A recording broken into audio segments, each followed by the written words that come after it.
All right, can we get Don Allman unmuted so he can address the board? I believe I am now. Can you all hear me? We can hear you, yes. Okay, thank you. Thank you, sir.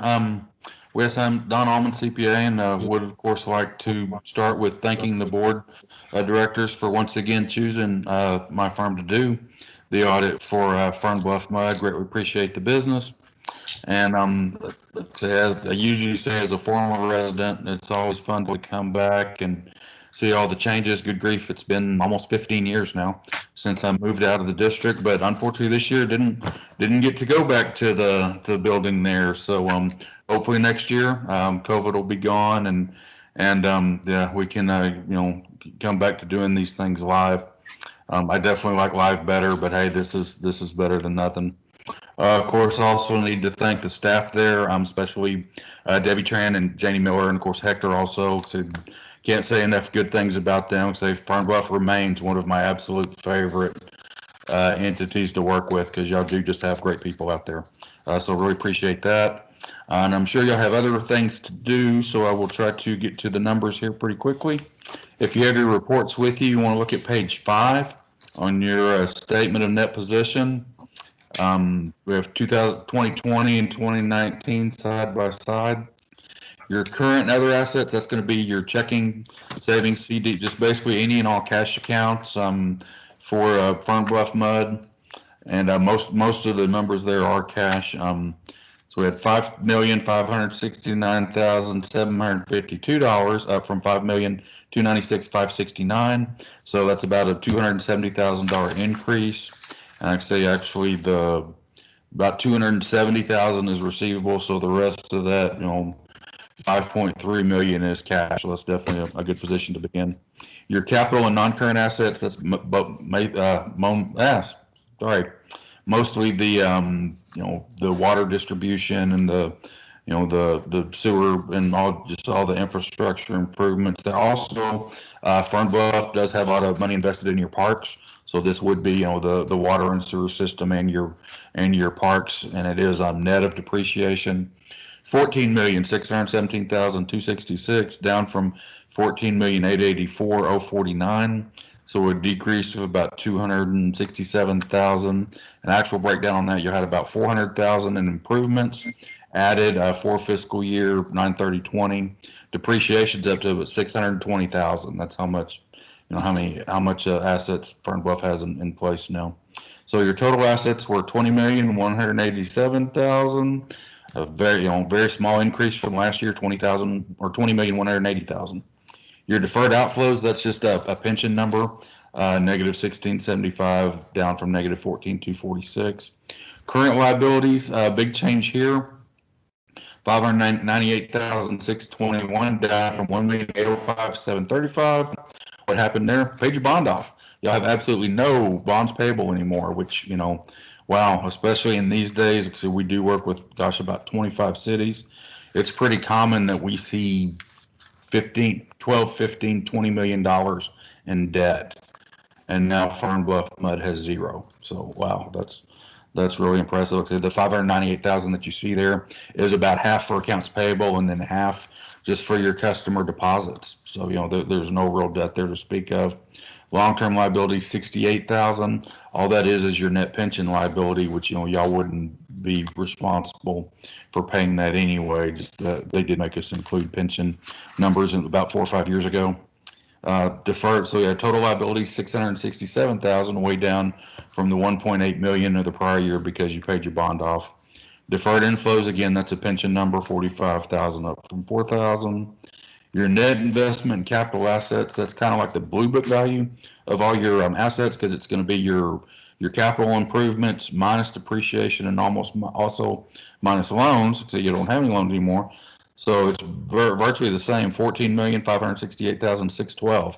So it's pretty much all the assets y'all own or y'all's free and clear. Y'all don't have any debt on them. Restricted, that's just for improvements in construction, 317,000. Way down from the 1,532,000, again because no debt, you paid off your bond debt last year. So unrestricted position, that's kind of the net worth of Fern Bluff. That's free and clear, has no restrictions, has no obligations.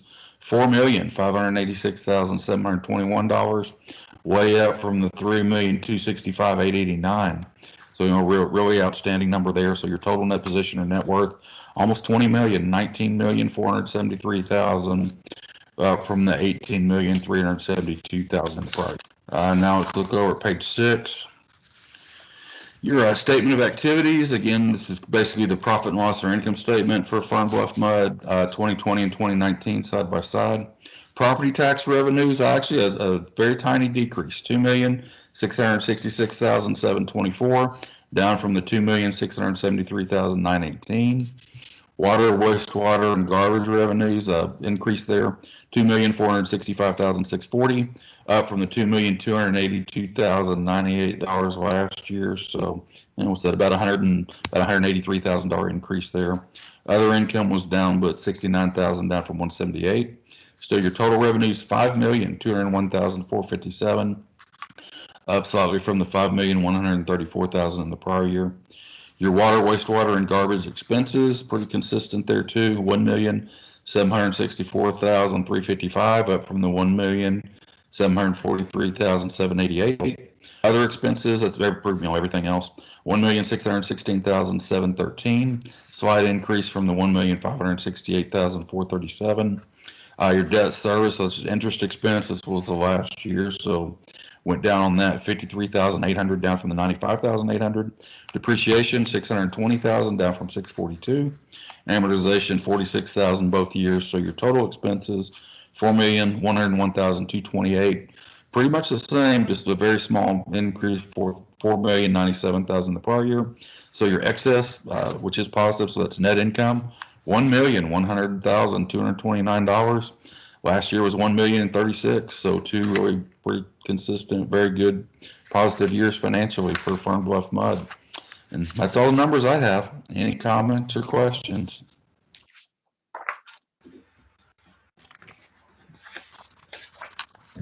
Any questions, anybody? I'll just say, as the general manager, Don, thank you very much. We really do appreciate your hard work for us. Well, always a pleasure to work with y'all. I will second that. Thanks for the work you do for us. Yeah. Appreciate it very much. All right, Don, thank you. You bet. Thank y'all. All right. So having taken Mr. Allman out of order, let's go back to agenda item number 4, citizens communications. So I think the best way to do this, if there's citizens who want to communicate, should be a feature to raise your hand on your toolbar. So go ahead and hit that if you want to speak. You have 2 minutes to speak. I believe our moderator tonight is Hector Lanes, and he'll start teeing up people to speak. And then I think we'll do it that way. I think we've got about at least 4 people ready to go right now. So Hector, why don't you go ahead and open up the microphone for the first person.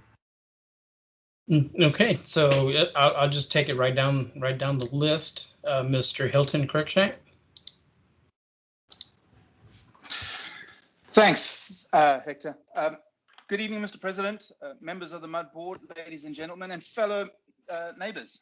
My name is Hilton Cruikshank, and I live in Fern Bluff neighborhood community. My 2-minute section here is I have been on the ACC for a few years, and whilst limited in duties, I can definitely see how the ACC committee can help the deed restrictions and offer alternative solutions. Perhaps not all, but I believe the majority of our community are in agreement of having rules and the regulations behind them. Following the past 3 months, I can also see that the process is by far not perfect, and in fact, in places, may seem broken. Whilst I'm aware that I serve at the pleasure of the community, I would also like to be a part of a team that will focus on enhancing the ACC process, should the board and community approve my continued voluntary service. To support my continued service, I offer a qualified background of 30 years in construction industry, where I have built, I've managed, maintained, and consulted in over 6 different countries on 3 different continents. In the most recent weeks, I have been chatting to board members and some community members on how we can improve the process. If I'm reaffirmed to remain on the committee, I look forward to working with the nominated ACC constituents.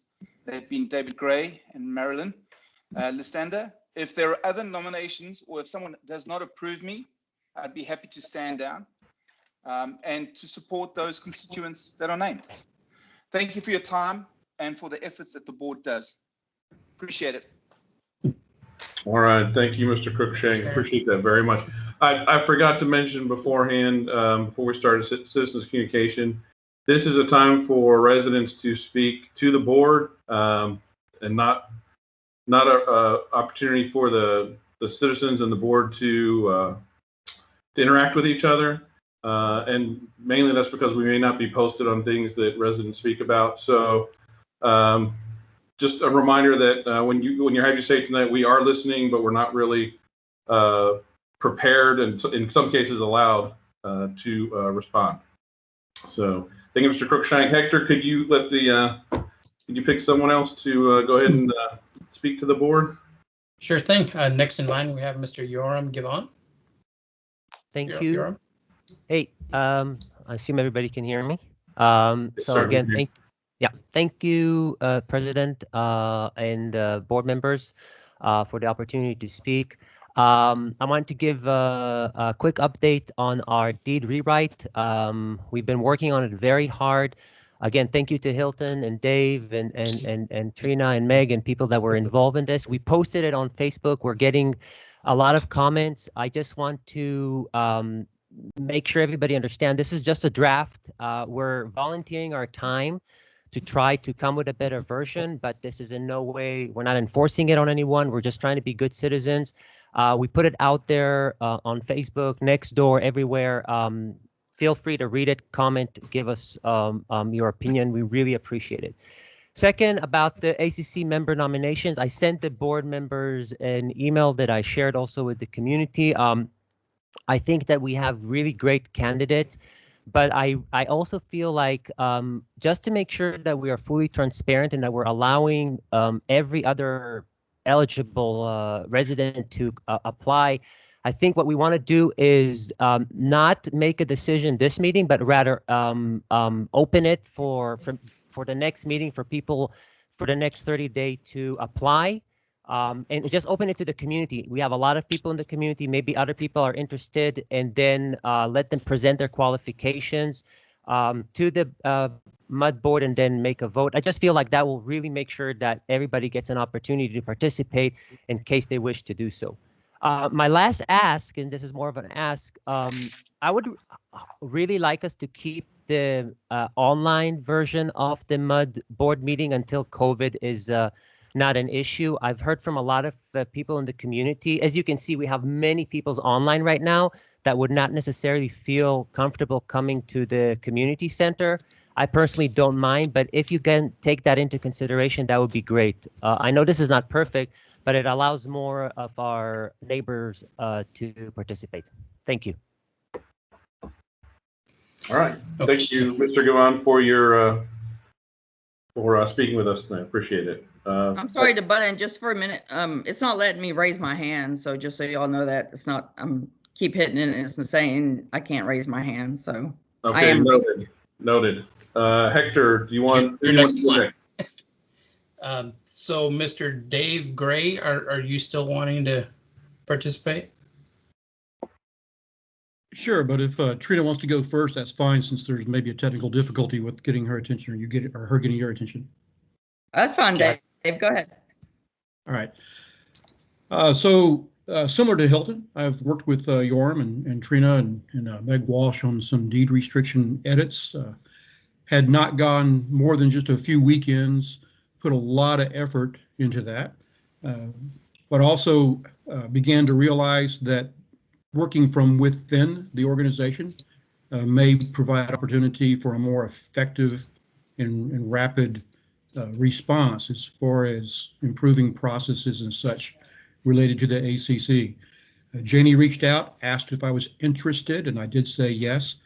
I am more than willing to serve at the pleasure of the board, or if there's another decision to be made then that's fine as well.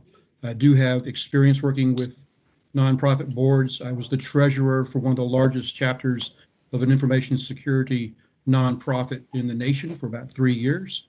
And I also work regularly as an information consultant, information security consultant. So I regularly speak with people, whether they be small groups or large groups. So just again, I was nominated for one of the ACC member positions.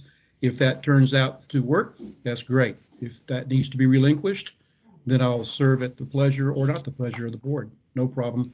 I just appreciate having had this opportunity. Thanks. All right, very good. Hector, can we do Trina next? And is there anyone after Trina? No other hands are raised unless they're on external that we can't see them. But Trina, you're up. Okay. So it looks like July 2012 is when an amendment was made to change the members of the Architectural Control Committee. It looks like what happened was D.R. Horton kind of said that they didn't want to be involved in it. At that point, Sharon Taylor, Marion Bro, and Kurt Zahler were all members of the ACC. It looks like maybe y'all tried to reach out to some people at D.H. Horton, and then y'all decided as a board that the district desires to amend the restrictions of the Fern Bluff deed restrictions to appoint yourselves as the authority to appoint members of our ACC. I have an issue with that because y'all took it upon yourselves to do that when there actually has to be a 51% vote within this subdivision, Fern Bluff, to be able to amend any of our deed restrictions. With that being one of the deed restrictions is who is on the ACC. I several times asked who was on the ACC board, several times, and the only person that I knew for sure was Hilton, who was in our group. I think maybe Jessica might have been on it, and Kevin Barnes might have been on it. I'm not quite sure how they were able to be on that board. Because they were not actually appointed on that board by any kind of vote. So I have a little issue with that. Like I said, that is in our restrictions. I have the paperwork. My other issue is the people that you have nominated or appointed. Dave, I've worked with. I don't know him personally. I know working with him. He seems like a pretty reasonable guy. Hilton, don't know that well. Seems fairly reasonable. Marilyn, I have an issue with. Marilyn stated on social media a very racist remark, and I have a problem with that. 83% of the population of these three communities is white. So 5 board members, all 5 of y'all are white. The 3 people that y'all are appointing to a ACC committee are all white. There are Hispanics, there are others, there are Asians that are not being accounted for, and I have a huge issue with that. I myself am Cherokee, I am a Native American, and I have a problem with not being recognized and not being represented in any way in this board or in the ACC. So there you go. All right, thank you, Mr. Shaw. There being no one else for citizens communications, we will move on to the next agenda item. Agenda item number 5, items to be removed from the consent agenda. Janie, do you have anything that needs to come off the consent agenda? I have nothing. Okay, do I have a motion to approve the consent agenda? Motion to approve the consent agenda. I have a motion to approve the consent agenda from Director Tiber. Do I have a second? Second. Second from Director Stemco. All in favor, visibly raise your hands or hit the icon to raise your hand. I see 2. Kevin Barnes virtually. Anyone else? I got Director Tiber and Director Barnes and Director Sabatino voting for. All right, do I have any against? I have none against, and I don't see any other hands. So I guess it's going to pass 3-0. All right, consent agenda is passed. Hey, George, this is Yes, Mark. sir. Like Trina, I can't raise my hand, and obviously you didn't see me. I did not see you. Okay, so did you voting for? I did raise my hand for, but for. Okay, so let's make it 4-0. Director Smith is voting for. Same. And Same Director. with me. Okay. Are you not seeing me, guys? Because it says my camera's on. yeah, we can see you. I can see you. I can see you now. Okay, so I This, was raising my hand. Yeah, Okay. this- And my hand raise thing is not working either. All right. yeah, so- it says couldn't raise your hand, try again, but it's a fail. Okay. All right. So just for record keeping purposes, I have 5 votes for and none against on the consent agenda. So the consent agenda passes. Let's go to agenda item. We've done 8A. Let's do agenda item 8B, authorized filing of the district's audit report for the fiscal year ended September 30th, 2020. Okay, so that's the audit that Don Alman just did for us, I take it? Yes, and the, Have those lights up here? Yes, so this is, you're just authorizing us to file your audit report with the TCQ and the other governmental agencies like the Texas Comptroller that are required. Okay, is that a new requirement? The Texas Comptroller, no, it's been around for a couple of years. Okay. Senate Bill 625, so. Very good.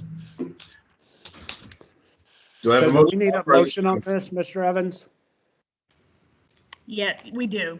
I don't know Yes, sir. where Zach is. Okay.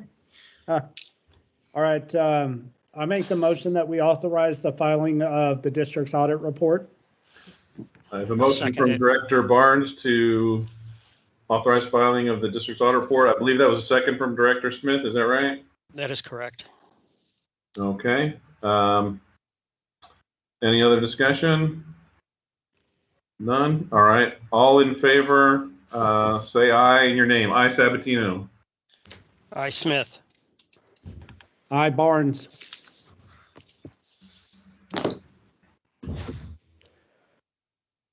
Anybody else? Yes. Jessica is muted, but she's saying aye. Okay. Okay, it's fixed.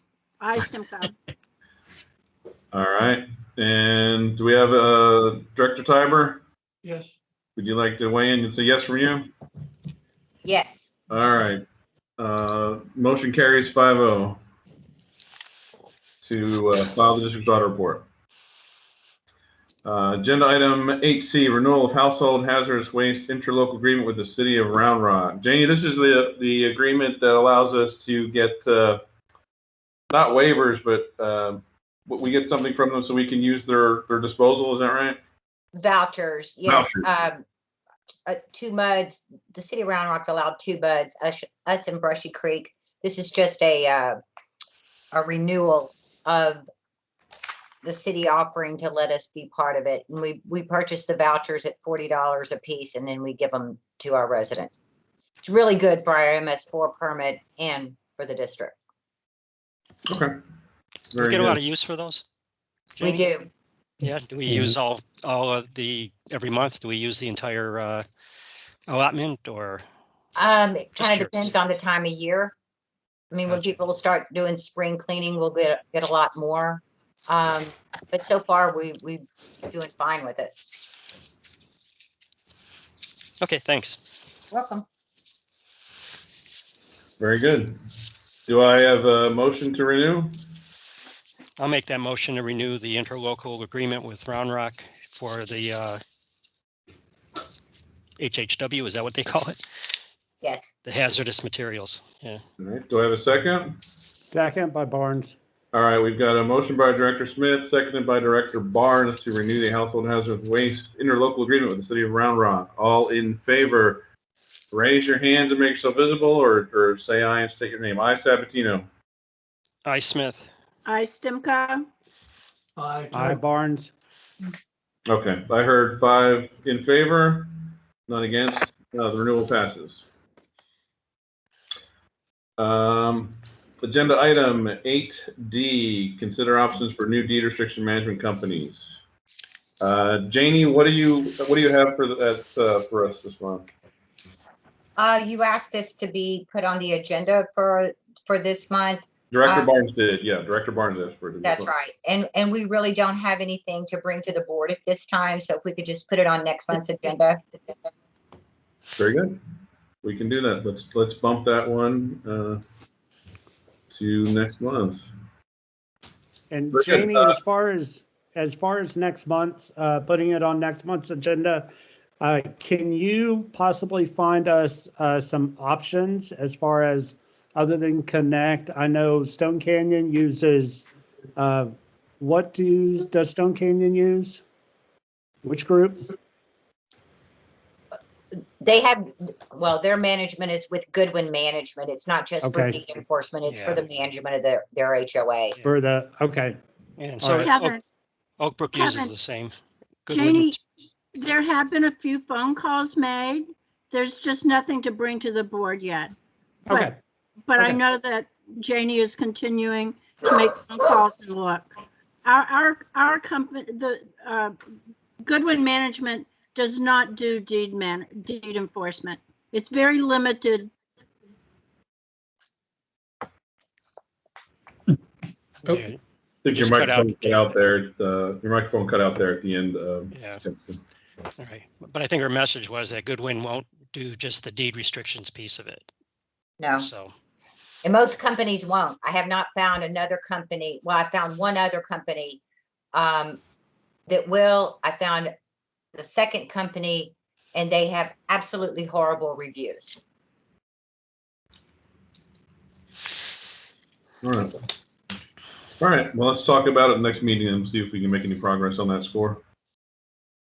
Agenda item 9, Williamson County Road and Bridge. Do we have anything new on the Great Oaks project or the Harryman project? That should be, one of those should be starting soon, right? The Harryman project, Hector and I met with the all the stakeholders, the engineering company in Williamson County last week.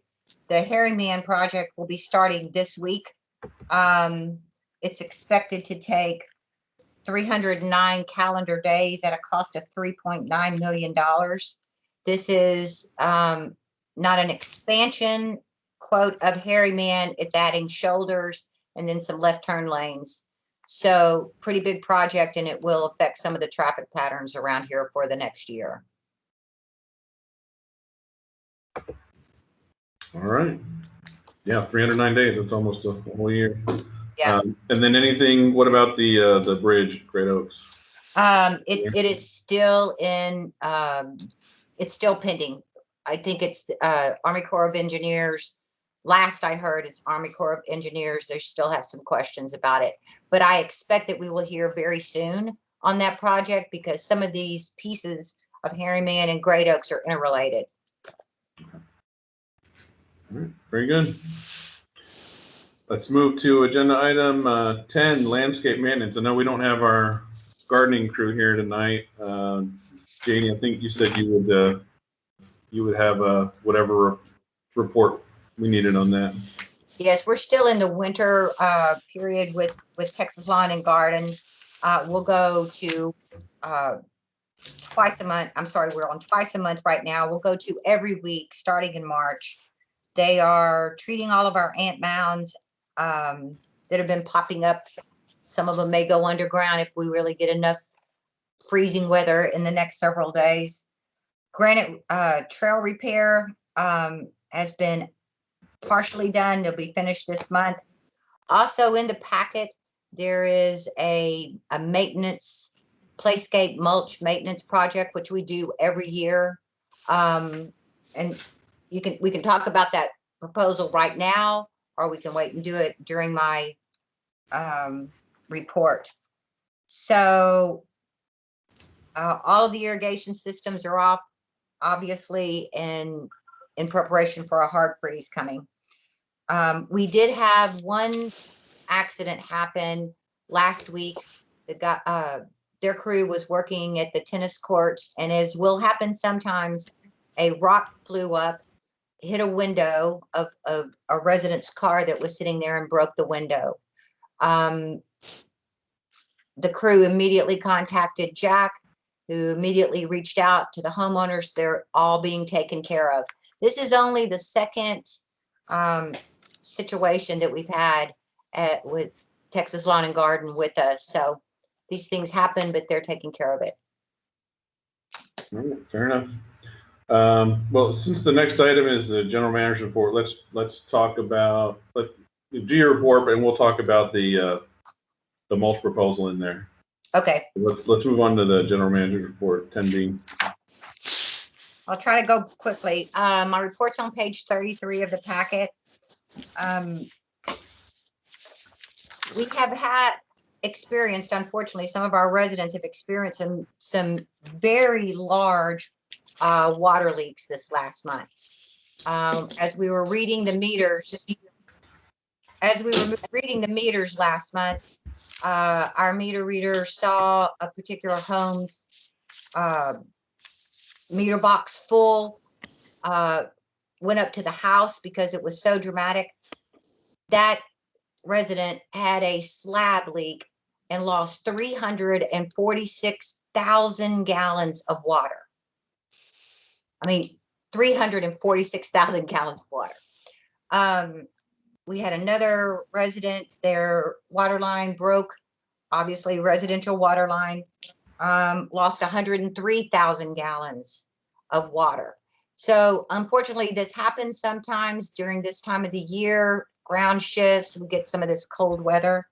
I just wanted y'all, board members, to know we do the same for all of our residents. We're one of the few, but we do. And we try to help them out a little bit and only charge them the wholesale price for the amount of water that we can associate with their leak rather than the retail price. So both of these residents were very, very grateful and wanted me to express that to the board. Brushy Creek Regional Wastewater System that we've been talking about over the last couple of years is in full swing. I included some pictures of the project so that you could kind of see the expanse of it. The pictures really don't do it justice. At the last meeting with them, we had some amazing drone coverage of that whole area. As you know, that this project, just the construction cost for this sewer plant expansion is $110 million with an additional 20 whatever in engineering. So it's pretty much $130 million project. They're going from 20 MGD to 30 MGD. Where is this located? Out 79 across from the Dell Diamond. Oh, really? Okay. Yes. Okay. So just to refresh your memory, back in 2009, LCRA owned this sewer system and Fern Bluff Mud was a sub-regional partner in that. The cities of Round Rock, Austin, and Cedar Park decided to buy the system, knowing that they were going to need future capacity. Their cities are growing very fast. And Fern Bluff Mud, Brushy Creek Mud, as sub-regional partners in it, it was incredibly difficult to figure out how we would be incorporated into this. There were a year's worth of meetings, if you will. Currently, what we are a customer, and I put that in quotation marks, we are a customer of the city of Round Rock. Our sewer charges are based on our capital charges because we had investment in the system when LCRA was there. We also pay part of our sewer charges every month, obviously for the treatment of the sewage. As we were negotiating during that whole sell by the new cities, Leander stepped up and said, look, they want to somehow become part of the regional system. They didn't come in as an owner. but they're being handled as a customer of Round Rock now. So of this, let's just round it off, $120 million project.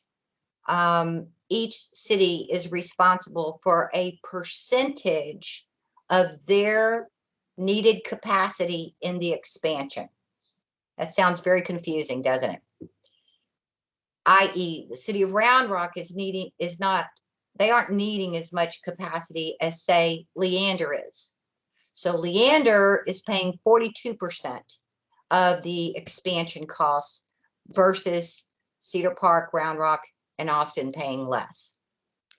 When we negotiated that contract, we wanted to make very sure that our district was protected. Our law firm helped write the contract in such a way that our district is not responsible for any of the expansion cost. We don't need future capacity. Our district is paid off, so we are not obligated to pay any of the expansion. What is going on, though, is that with everything else, technology changes, upgrades need to happen. Since this is all occurring right now, the city's all agreed to do some of these maintenance, I'll just use the word maintenance, items at the same time this expansion was going on, because it's a cost saving. They're already there, they're on site. We've spent the last 7-8 months, if not longer, kind of negotiating on how much Fern, Bluff, and Brushy Creek muds are responsible for these maintenance costs. In your packet, no, I sent this all to you separately because it was so much information. Fern Bluff's portion of that is $402,000. I did not say million, 402,000. We've already started budgeting for it a couple of years ago, knowing this was coming.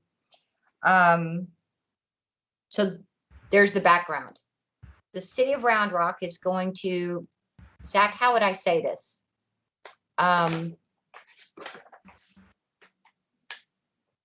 Carry our piece of this. We have 18 years. Is that a good way to put it, Zach? Okay. That's well put. Yes, ma'am. Okay. We have 18 years left on our original carry cost. And so the city of Round Rock is willing to let us pay this out over 10, 15, or 18 years so that, we don't have to come up with all the cash in the beginning. I would recommend, for the ease of everything, is that we do it for the 18 years. We currently have 18 years. Let's go ahead and finance it for the 18 years. So all of this is sort of bundled within the time frame, but it's completely up to the board how you would like to do it. And Zach, you may have some legal pieces of this. I actually don't have anything to add. I think you buttoned it up nicely. Can I ask a quick question? Is that you, Jessica? No, this is Lindsay. I'm kind of new to this whole thing. Oh, Lindsay. Sorry, Hey, Lindsay. This is just the board piece, okay? Yeah, this is just the board. Okay. Oh, hi. I didn't know you were there. All right. So Janie, since Round Rock's going to allow us to pay back over time and basically, self-finance, I guess this is a debt for us. Is there an interest rate or a voucher rate that's associated with it? There is, and thank goodness. I mean, money's pretty cheap right now, but I can give you an absolute breakdown. Hold on one second. In that debt service schedule that I gave to each of you, where is this? If we go, if you choose to go with the 18 years, we are only paying 1.45% for that money. So that comes to, hold on, I had all this written down.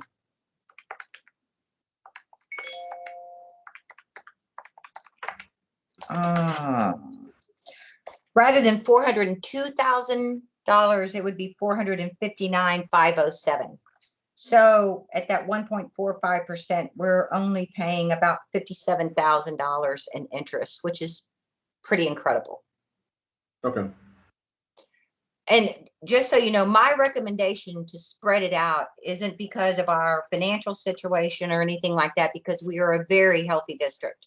In my mind, it's the fairest thing to current residents to spread that amount out to future residents. They're going to need a part of this sewer system, whether they're living here now or they move in 10 years from now. And it's kind of like bond debt. That's why you do bond debt, because then, you know, it's spread out over current homeowners and future homeowners. Okay, very good, I get it. Hey, Janie. Yep. You said you would included this rate thing in the package, or you sent it out separately? Because I don't remember seeing it. I sent it. Yeah, I sent it to each one of you guys. Did y'all not get this? I got it. How did you send it? I think it was an email. Email. Yeah. Yeah, no, I don't think I got it. Interesting. Check All check your junk file. There was I never get junk from you. Well, of course you don't. Of course you don't. All right.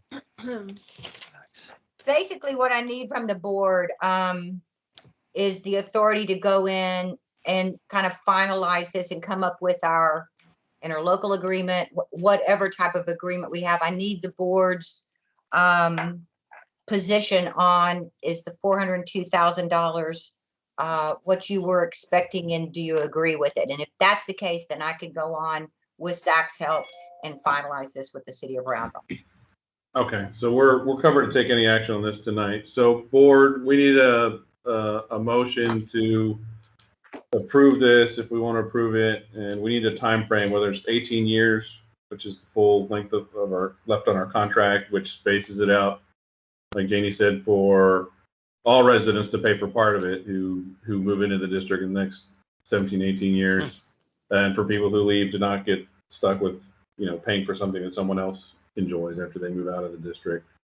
So if we want to discuss an option other than 18 years, let's do it. If anyone wants to give us a motion, let's hear it. I'll make a motion to go ahead and approve that amount and finance it for the 18 years for exactly the reason Janie stated. I think it's better when residents aren't all responsible for paying it right now, and our future residents incur part of the responsibility. Very good. I have a motion from Director Stemko to approve our portion of the project over the 18 years at 1.45% interest. Do I have a second? Second from Tiber. Second from Director Tiber. Director Tiber seconds the motion. Any other discussion? I'll tell you what, 18 years at less than 1.5%, that's a very favorable rate for us to incur this debt. This is something that, you know, we've got to pay our share for Round Rock, since our water is coming through there, being treated there. And again, paying it out over time so that it doesn't affect the tax rate all at once, and that citizens pay over time in their yearly taxes. I think that's a fine idea, and I don't see anything wrong with that. There being no other discussion, let's go ahead and vote. All in favor, state your name. Sabatino. Stemko. Tiber. Tiber. Let's see who we have. We've got Stemko, Sabatino, and Tiber voting for, in favor. Do I have any voting against? All right, hearing none and hearing no vote from Director. I'm having trouble again, but I vote for. Okay, that Smith is for. So I have 4 votes for. Yeah, I was in the same boat, so I vote for. Okay. All right. So we have 5 for, none against. The vote carries. So we're gonna go ahead and finance this over 18 years, gang. All right, Janie, what's next on your part of the meeting here? Yeah, I think I just spoke to a Lindsay that I thought was online. That was not my daughter. That was another Lindsay. I'm trying to keep a record of who is at this meeting. I don't have a Lindsay, so, okay. Other than that, that's pretty much what I have for my report, other than the playground mulch. Playground mulch. Last year, I think we put in 9 inches because the mulch breaks down. This year, we're only doing 5. We haven't had as much rain in this last year, but this is the perfect time of year right before spring to do that maintenance work. So if you guys could consider that and let me know if you want to proceed. All right, we got that proposal in the packet. It's $18,000 and some change, and that's for mulch in all 5 of the parks. So we're looking at, on a per park basis, we're looking at about $3,000, between $3,000 and $4,000 per park for mulch. I think that, to me, that sounds like a reasonable expense. Yeah, I think it's about $83 a cubic foot. Or a cubic, is it cubic foot or cubic yard? How do they? Anyway, I did some research and it looked good. Sorry, is this still board only? Yes. Correct. All right. So Janie, is this this is the rubberized mulch, right? No. This is No. this is natural mulch. Yes. Okay. Janie, correct me if I'm wrong, but I think that is there a legal requirement about the depth of the mulch? There is. Yeah. There is. It's honestly, we don't really have a. We really don't. If we have playgrounds, we've got to have safety. I think the requirement is 10 inches. 10 to 12, that's correct. And it's depending on if it's at the slide, under a swing, whatever. So yeah, we really don't have a choice. It's just a maintenance issue. Right. All right. I mean, one thing we can do is if we want to bid it, try and get something lower, but to me, $3,000 per park sounds fine. Do I have a motion from anyone to approve the mulch project or to seek other alternatives? I make a motion to approve the mulch project. Mr. Barnes. I've got a motion from Director Barnes to approve the mulch project as offered. I'll second it. Second by Director Smith. Any discussion? All right, hearing no discussion, let's go ahead and vote. All in favor, state your name. Sabatino, aye. Smith, aye. Barnes, aye. Stimco, aye. And Director Tiber's hand is raised. Okay, so I have 5 votes for, none against. Motion carries. We'll go ahead and do the mulch project as proposed. All right, what else do we have as part of the manager's report, Janie? Anything else? That's it. I know Director Barnes is going to have to leave soon. Do you want to take an agenda item out of order? Yeah. You want to go ahead and let's do the. Y'all, actually, I'm okay. I told them that I was going to be late, so I'm okay tonight. So we can just keep going. Okay. Excellent. All right, we'll do that then, because I don't think it'll take long to do the rest of this. Janie, do you have anything else that you wanted to talk about tonight for your general manager report? I do not. Do y'all have any questions for me? None here. Operations, do we have anything for you to report, Mr. Alanis? Just want to bring up one little thing. One meeting, 2 meetings ago, you may recall that I spoke to you about the pump that we replaced at the pump station. So the plan was take out the old, not the pump, the motor, take out the old motor, put the new one in and send the old one in for basically a rebuilding.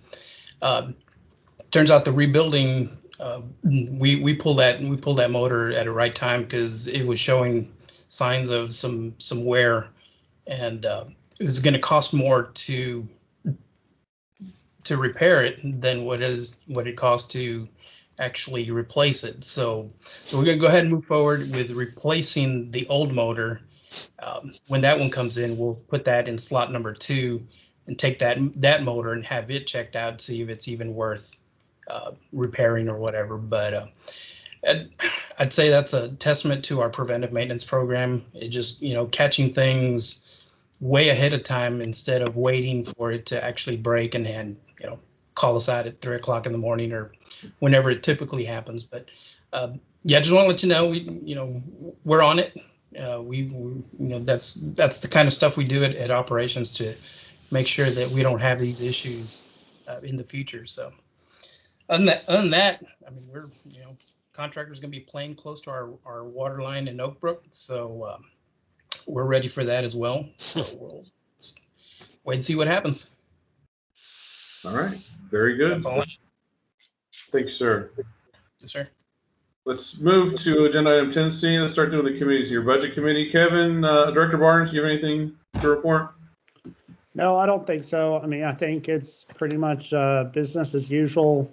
We're coming in under budget on most categories, and like you heard our CPA say that we're one of the few MUDs that actually have no debt. So that's always a bonus. So, yep, that's about it. Very good. We have no debt, and we lowered the tax rate accordingly. So, very good. Roads committee, anything additional?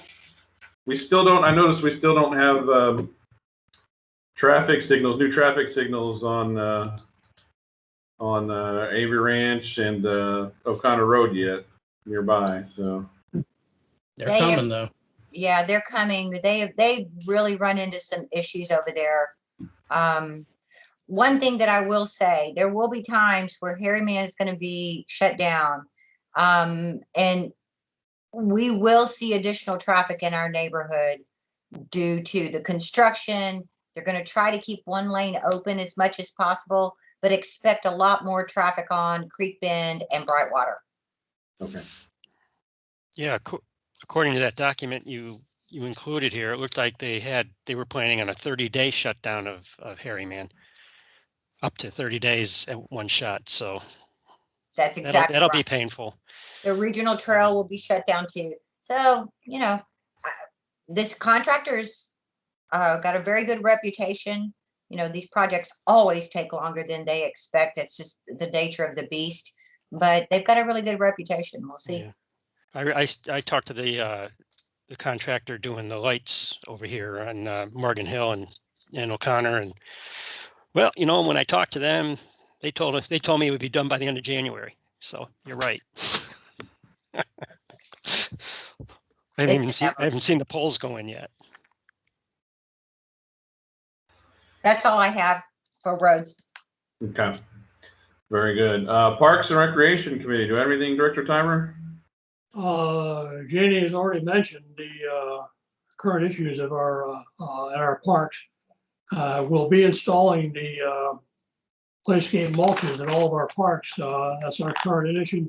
What I'll be keeping track of. That's the only current issue that I'll be working on now.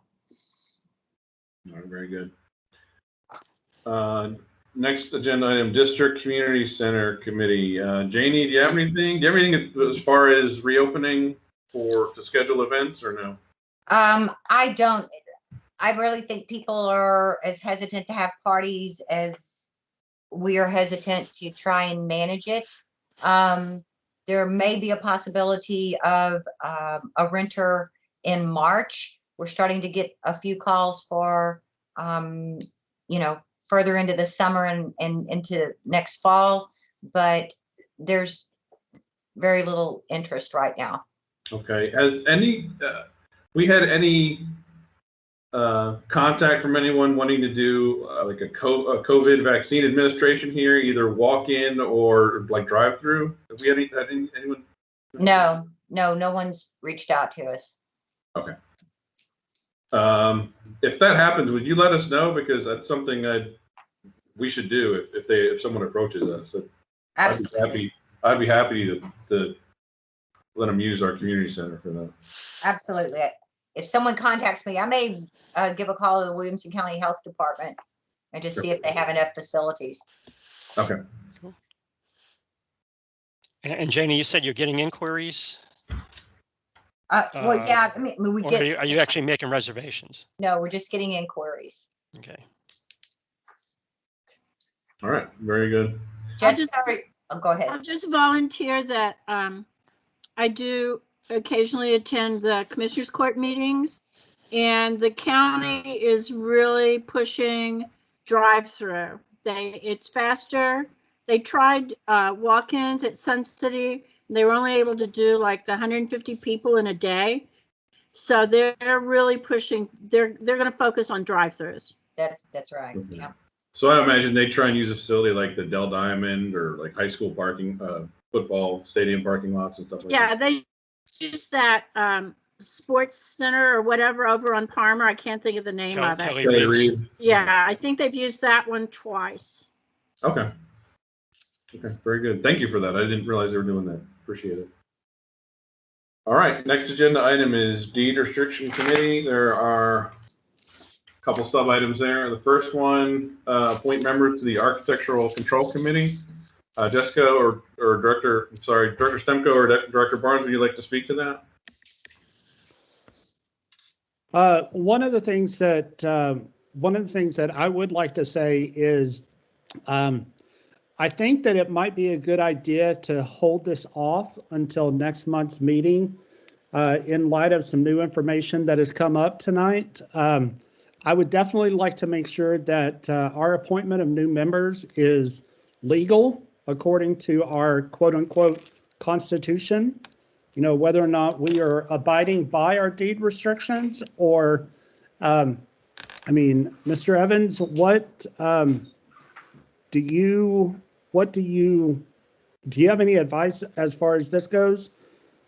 I mean, I would almost think that maybe if we hold off another month, then we can definitely look into it. Yeah, so I think I'll definitely have some decision making to do, and I've got some thoughts, but at this point, I'm not really inclined to disclose them in public at this point. I may ask y'all to visit with me in executive session when we come back next month. I would ask that y'all hold off on taking any action at this point. Yeah. Okay. All right, Jessica, do we have any thoughts from you or nothing to add? Jessica, you're muted. All right, I don't hear anything from Director Stemko. Sorry. No, I'm here. I have to keep it down because I've got dogs and cats that want to participate. So, so we had a brief ACC meeting, and it was brought to our attention that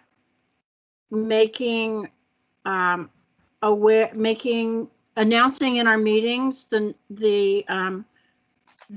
work that Connects does for the community.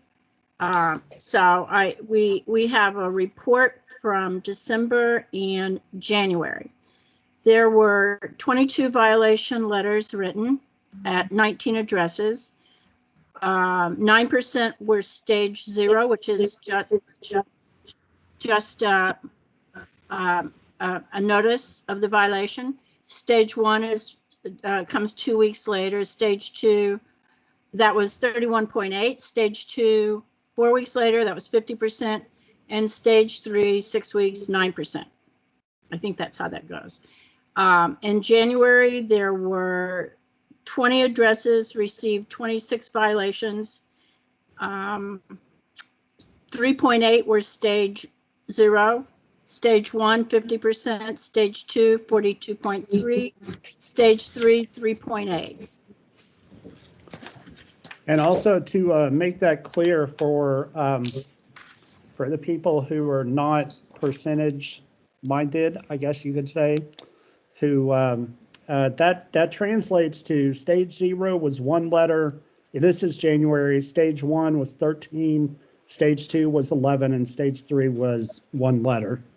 So says the math teacher. Thank you. Yes, so says the math person. because I know not all of us can think quite that way or like to think that way. So yeah, so that is also one of the things that we are going to start asking for from the general manager. And we're going to start bringing it in our deed restriction committee time to ask for the report for the monthly thing. We are at our meeting. We also talked about how improvements can be made as far as the number one, as far as communication to the neighborhood, but then also what we would like to see, and this could be something that we talk to Mr. Evans about next week too, about the levels of where the letters go and then go from there. We'll have more details to follow next week or next month. Yeah, so that's where we stand as a deed restriction committee and ACC committee. I have a question for either Director Stemko or Director Barnes, whoever wants to answer. Could you cover what stages, 0 through, was it 3 or 4? What that means? Stage 0 is your first notice. Actually, wait, stage 0 is where the driver first notices it. Yeah, sorry. Yeah. Sorry, I've heard that wrong. I think it's also referred to as your, like, just a friendly reminder of the violation. Is that right? No, you're thinking of stage 1. Stage 0 is where they note it in their records, but they don't send a letter. Like if they see a pot. Okay, I'm sorry. I had it wrong. Okay, Janie, will you explain for George's benefit and mine? Thank you. Sure. So, hold on one second. Stage 0, the issue's noted for a future check, but no letter is sent. Like if they see a bathtub in somebody's driveway, they'll just note it and then they'll check 2 weeks later to see if that bathtub is still there. That's an example. Number 1, stage 1, it's a courtesy notice. They called it their courtesy notice. It's the first letter and request that the violation be corrected in 14 days. Stage 2 references the previous notice and that it's a continued concern and request the violation be corrected in 15 days. Stage 3 states the violation is still uncorrected, advises of a follow-up visit in 7 days. And if it's not corrected at that time, they will turn it over to the MUD for seeking legal advice from our attorney. Okay, and that's all stage 3. There's no stage 4. No, it's yeah. I mean 0, 1, 2. Yeah, that's how it's all gotten kind of confused. No worries. Okay. Jessica, do you want me to say the other part? Sure. Okay. I know it's been stated, and unfortunately, it seems to be out in the neighborhood that everybody is getting these letters. Well, no, everybody isn't. Now, particular people may be getting numerous letters, but if you look at the numbers that we just gave, or that Barnes and Stemko just gave out in December, 19 addresses got them. 19 out of 274 homes isn't very high. Same thing in January, 20 addresses got it. Now some of those addresses had multiple violations, but that's 20 again out of 274. Went back and looked at start of July just to pick a high summer month, because so many more violations are attributed to yards. But even that, July had 10 addresses and they received 24 violations. Okay. So I just wanted y'all to, not the deed enforcement committee, they obviously know this information already, but for the other board members to know that, no, the district doesn't send out hundreds of letters a month. Okay, very good. I guess I have a request. If the Architectural Control Committee is going to give us a report every month on the number of violations in the stage. Is that something we could get up on the website after the meeting, you know, within like a week after the meeting or so, if they're going to report? Is that something we can do? We did talk about that, and so just to be clear, even though we did talk about it in our ACC committee meeting, it's actually the Deed Enforcement Committee that's making that report. So I misspoke. I'm sorry. Thank you for correcting me. That's my fault. We, you know, those were just some suggestions that were made to us that would be great information to get out. And I agree. And we did say that it would be easy to put it. It'll be in our minutes now, but it's also would be easy to put on our website. Yeah, I would agree with that. And if we're looking at trying to be better communicators, I think that would be a good thing to do. That's my take on that. Okay, the next sub item on for deed restriction is deed violators take any action necessary. I know we had one resident that had a situation with a cart cover, and we decided to start over again on that one, just to take the belt and suspenders approach Mr. Evans recommended. Where are we at that one? We have got the first letter out on that one. Was that directed to me, Mr. President? If you are knowledgeable of it, yeah. Well, I'll take the opportunity to punt back to Janie. When I was recommending that we send it back through the beginning of the process, that would typically entail the property owner reaching out to the ACC to seek that variance, or however we want to describe that particular car cover. So I guess we could do it backwards at this point, since we already know what that property is. We've already made contact with the property owner and asked them to come before the ACC. But typically it's incumbent upon the property owner to go and seek that approval from the ACC. So it wouldn't be something that I typically would initiate. I'm sorry to that's fine. Back your way, Jenny. There may be a miscommunication on my part. Since you said that, since they're supposed to come to us, I know we've received correspondence from that resident. Right. I know I've received it. I don't know if you've seen it or not. But if I need to forward it to somebody, I can. My recommendation, maybe I need to go back and make sure that I've seen the same correspondence you've reviewed, Mr. President. But if it, in some way, shape, or form is presented as in the form of a question for the ACC, then that would suffice.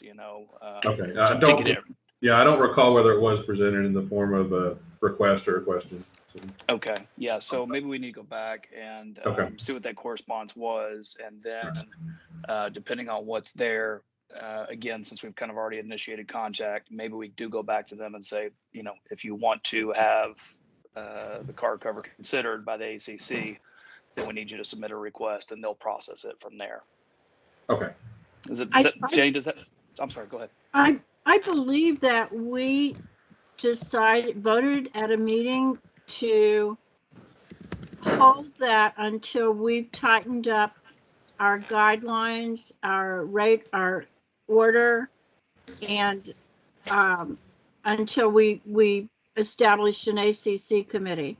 So I think, unless I'm mistaken, I believe that we voted just to put that on hold until we're able to have more definitive action.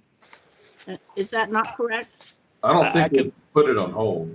Yeah, I confess I took a different understanding from the meeting. I did too. Yeah, and so I do, to your point though, Jessica, I think that was with respect to enforcing deed restrictions under the resolution that the board previously adopted, and which y'all amended last month. Okay. So you're correct on that front, for sure. But as far as getting this particular matter in front of the ACC, my understanding is that we were just going to reinitiate that process. But again, because it's typically supposed to be property owner to ACC and not the other way around, I think we just failed to button that up, so to speak. In my notes, there was discussion about the fact of it being deemed unsightly because it's falling under the unsightly category. Right. Yeah. And I think my only concern was that each instance of a violation be considered by the ACC, and different car covers, different instances. I just recommend that we send them all to the ACC one at a time. So again, worst case scenario, you end up in court, you can show that it went through the process. Okay. All right. Well, I'll forward that correspondence to you and to the general manager. And then if it's not in the form of a request or a question, then maybe we can approach the resident and see if that resident would like to address the ACC or whether they just need to weigh whether it's a violation or not, whether it's under unsightly or a different category. But I think it was under unsightly, if I remember right. And then we'll move from there. And we'll do that then for each violation. We'll go through the ACC, I guess. Yeah, okay. I think that's a good plan. Okay. Very good. Security Committee, Director Tiber, do we have anything? Yes, sir. The January patrols consisted of 89 hours, and the reports indicated routine patrols of all mud parks in all the neighborhoods. So they were all normal patrols. So there's really nothing else I have to offer on them. All right, very good. Next up, Communications Committee. Do we have anything there? Mr. President, I do not have anything to add today. All right, thank you, Director Smith. Agenda item 11, Attorney's Report. Do we have anything from our attorney today? No, sir, not tonight, Mr. President. Okay. Mr. Evans, I've got a quick question. Is there anything that we need to look for on the House and the Texas legislature that is coming down the pipe, or? Yeah, so we actually just had AWBD's Legislative Oversight Committee yesterday, and it's been pretty quiet so far. We are seeing bills, trickle in that could touch on water district, business, political subdivisions, but we haven't seen anything that's thrown up in your red flag so far. They're filed a lot of legislation, which is kind of surprising given the pandemic and whatnot. We thought that bills might actually, the number of bills filed might actually slow down, but it's kind of been the opposite. But on the other hand, because of the pandemic, the legislature has been really quiet so far, and they're usually really quiet the first 2 months anyway. It's a lot of the first month absolutely is, a lot of procedural type stuff and kind of informal meetings and whatnot. A lot of constituents visiting the Capitol during that first couple of months, and then the real nitty gritty work gets done in those last 3 months of the legislative session. So it's been obviously this session will be an outlier for sure. But right now I don't have any legislation of concern at this point. Very good. All right, next agenda item 12, next meeting date, March 9th. Are we good for that? Director Barnes, particularly want to hear from you on that one. I'm good. I'll make arrangements. All right. Very good. Well, let's make it March 9th then. Save the date. Agenda item 13, future agenda items. Let's look at what we need to do for the ACC so that we are moving lawfully with as far as approaching additional members of the ACC. And what else do we have for future agenda items? We probably need to go into executive session for some of that. Mr. Evans mentioned. Anything else that stands out needs attention next meeting? No? All right. Do I have a motion to adjourn? Motion to adjourn. Director Tiber, motion to adjourn. Do I have a second? Second. Second. I think Director Barnes had the second. He wins on that one. All in favor, say aye. Aye. Aye. All right, that's 5-0. It is 7:21, and this meeting is adjourned. Thank you very much, everybody. Thank you. Can I ask you a quick Night, question? everybody. All right, yeah, Excuse me. Can I ask you a quick question? Hello?